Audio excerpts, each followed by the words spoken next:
Good morning, we're Team 1, made of Jimena Zúñiga, Julieta Miranda, Natalia Soto, Leonardo Bravo, and Grecia Cortez. In this video, we will talk about the process of elaboration of our model of ephemeral architecture, its objective, function, and structural and material composition.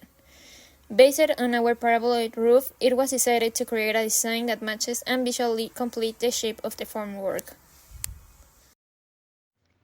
For this last part, the simulation model of the house was complete, designed based on the measure of Rodeo, a space located in the lab, with the intention of creating a pleasant space for students through ephemeral architecture, however, that broke with the orthogonality of the similar structures, thus reaching the design of a paraboloid roof.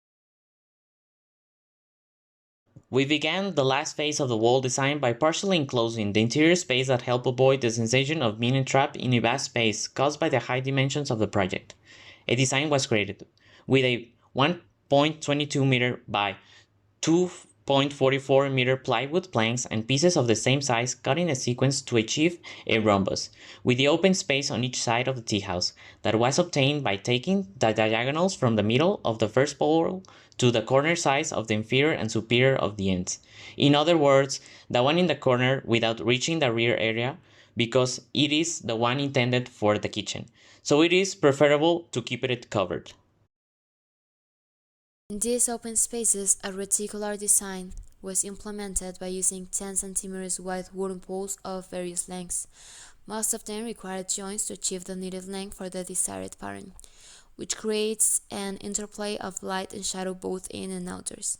The same pattern was used to construct a railing around the deck, measuring 1 meter in height and 10 centimeters in width.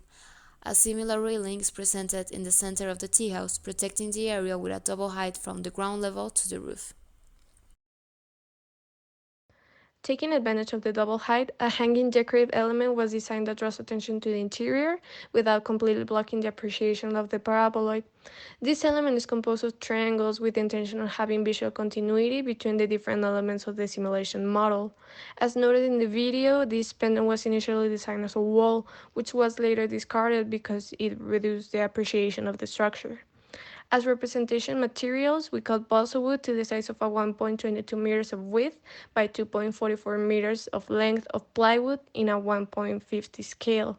We also cut poles of 10 centimeters of width by 2.44 meters of length and cheeks created with the same material, which served the function of joining the poles to provide different heights with the help of pins that simulated nails.